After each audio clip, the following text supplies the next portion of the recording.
Good day, everyone. Bert Salazar here. Welcome to another Cambridge Financial podcast. In today's episode, we're going to be discussing the Cambridge Capital Management System, which is the system that we use in our firm in order to engage and maximize business potential on behalf of our clients for all their different goals and endeavors that they may have in their financial life. Now, I created the Cambridge Capital Management System, or CCMS, as we call it, 10 years ago, in order to protect our clients from the nemesis of traditional financial planning. I had been using financial planning for many, many years because I had been in this industry for almost 30 years. And we found a lot of mistakes along those lines and a lot of things that were being done on behalf of Americans that were not being done correctly from a business standpoint. So the CCMS system allows our clients to view their financial world through a telescope as opposed to a microscope. And what you realize that these views are exponentially different than anything our clients had ever seen in the past. Most important, we apply guiding economic principles to all decision making in order to assist our clients in enhancing their personal economic world while protecting their assets for many generations to come. Now, just to give you a little bit of background and history of the Cambridge Capital Management System, as an economic planning firm, we have conducted over the years hundreds of financial audits for clients that we're engaging for the first time. We need to find out where they're at financially, what decisions they've made in the past, and where is it that they want to go into the future. So we've done hundreds and hundreds of financial audits, for the past 28 years. Now, some of these clients were corporate professionals or business owners. Others were very well-educated professionals, either in middle management or upper management positions, and some actually Fortune 500 corporate employees and or business managers. So we've had an array of clients from different walks of life, but they all suffer from some of the same issues that we'll be discussing in the next few minutes. Now, regardless of the amount of education or financial knowledge these clients possessed, they were all suffering from the same illnesses that the majority of Americans have been suffering for the past 5 decades. Traditional financial planning seldom works. Because traditional financial planning deals with financial assumptions and unsupported facts that most 10-year-olds can actually solve in a matter of minutes. In other words, they look at the world from a very simplistic opportunity as opposed to peeling the onion and getting deep into the different issues and concerns that clients would have on an ongoing basis.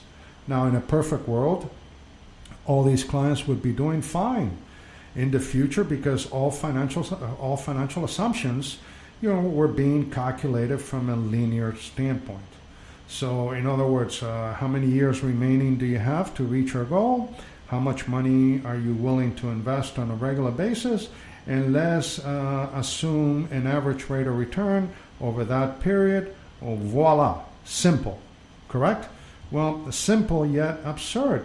How can you run financial planning along those lines? It doesn't work that way. Now, on the other hand, the minute we start to apply financial pressures to those assumptions, the entire financial plan would fall apart within a few years, actually, for most. For others, almost immediately. What was truly sad about these so-called financial plans was the fact that many of these clients paid thousands and thousands of dollars to get them done. They believed every word, page, and graphic that was depicted in a beautifully bounded page system with many, many pages attached. And it created a gorgeous medieval time book, to admire from far with a biblical sense. The reality, obviously, was totally different. As we started to address the fallacy with these clients that would actually bring their financial plan to us for us to review, and we started to address the fallacies of the planning recommendations that set financial plans had shown, we actually began to notice a major change within our clients. Now, many of them actually couldn't believe they had paid so much money to have these plans completed, along with the time that it took, for the data gathering, the problem solving, solutions meetings, and so forth. Actually, what we noticed was a paradigm shift was taking place as we challenged every recommendation made under those planning conditions and assumptions. Clients started to realize that they needed to view their personal economic world with the same set of eyes, but from a different perspective. For the first time in their lives, they were being exposed to the Cambridge capital management system.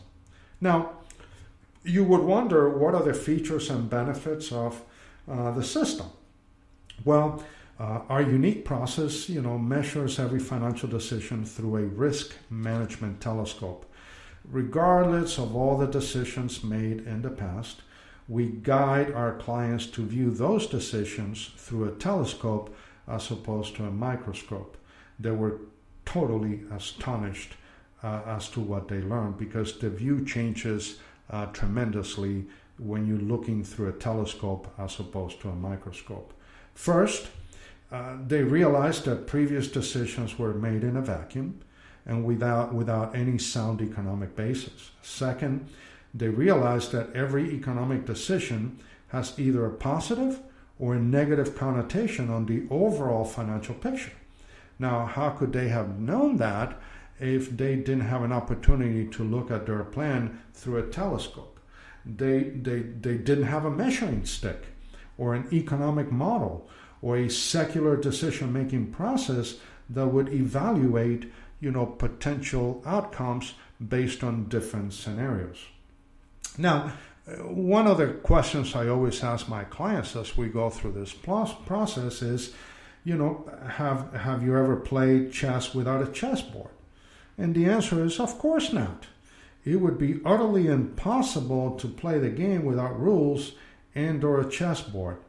Yet, those clients played the economic game blindfolded with no financial direction or verifiable evaluation process as they pursued those financial plans a few years earlier.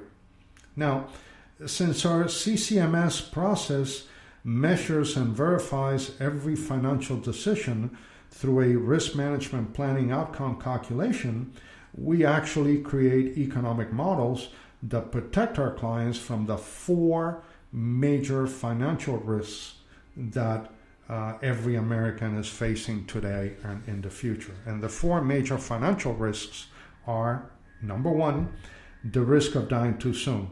See, tomorrow is promised to no one, so our clients needed to find ways to be fully protected and to protect themselves and their families from that potential risk. The second risk has nothing to do with dying too soon, but it has to do with living too long. More and more Americans are living longer today than ever before. So the risk there is, are you going to run out of money before you run out of life? And what are you going to do at that time? The third major risk that we model and evaluate for our clients is the risk of living with a disability, whether it's pre or post-retirement disabilities, and that would include long-term care. Yes, people are living longer today. It just doesn't mean they're going to be any healthier. It just means that what used to kill us, 30, 40 years ago may not be killing us today. But the longer we live, the more susceptibility we're going to have to long-term care needs. And last but not least, it has nothing to do with dying too soon, living too long, or living with a disability, is the risk of living with eroding factors. And there are 10 of them. I'm just going to mention a few here for you. Taxes, inflation, market volatility, interest rate volatility, preponderance to spend, lawsuits, loss opportunity costs, etc. See, as you can see, having the ability to project and protect against any of the aforementioned outcomes places our clients in an enviable position when managing assets and risk. Most important, our CCMS process allows our clients to have maximum protection, tax-preferred accumulation of assets, tax-preferred distribution of assets, and proper economic transfer of said assets through an orderly and economic model. Those are the things that we accomplish on a regular basis with clients when using the Cambridge capital management system.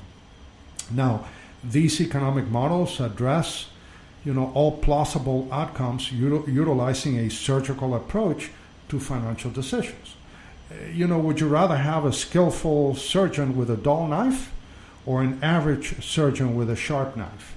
Now, on the surface, I would say and I would argue that a skillful surgeon with a dull knife would give you the best opportunity at surviving surgery or at success, but our CCMS process does not stop at that level. So what we do is we bring that skillful financial surgeon to the table and provide him or her with the sharpest knife available in the marketplace based on our risk management decision-making approach to financial recommendations that we may make in the future. Henceforth, we're able to provide a higher level of asset performance on behalf of our clients without having to take additional risk along the way. Our system focuses on higher internal rate of return via tax management and inflation hedging alternatives. As part of the CCMS process, we place a tremendous amount of emphasis on providing income calculation and its impact on overall wealth creation and income efficiency. The techniques used during our process assist our clients in reducing and or eliminating Social Security taxation and overall retirement taxation due to its maximization and effectiveness. Last but not least, our CCMS process provides our clients with a blueprint to asset leakage, and they're able to identify it through the utilization of true economic theories that are applicable to all decision-making processes that our clients implement and execute on a regular basis. So for instance, when we look at financial assets on behalf of our clients, we look at three areas. You have your accumulated wealth, you have your lifestyle wealth, and you have your transfer wealth. Now, most of our competitors, although we don't have many in the marketplace, will concentrate on your accumulated wealth. And accumulated wealth is all the stuff that you own, your investments, your 401k, your properties, your real estate, your personal home, all that stuff. Lifestyle wealth is your lifestyle, your preponderance to spend, what type of items do you buy on a regular basis, how much do you spend for those items, are you frugal in your expenses, are you not, who happens to be the spender in the family unit, who is not. And then we look at transferred wealth. Now, at Cambridge, we feel that leakage assessment, auditing and control of transferred wealth is the most important work that we perform on behalf of our clients. For the average client engaged, we identify approximately 45,000 to 75,000 of annual economic leakage that can be stopped almost immediately and recaptured. Now, the CCMS auditing process identifies products, services, and financial decisions that hinder performance, wealth creation, and asset multiplication due to their makeup. So all of a sudden, the government, financial institutions, and major corporations have a monopoly on our transferred wealth. And we assist our clients in freeing themselves, their families, and their businesses from these ill-functioning rules and or mercenary institutions, as I call them. In other words, the majority of our competitors don't have the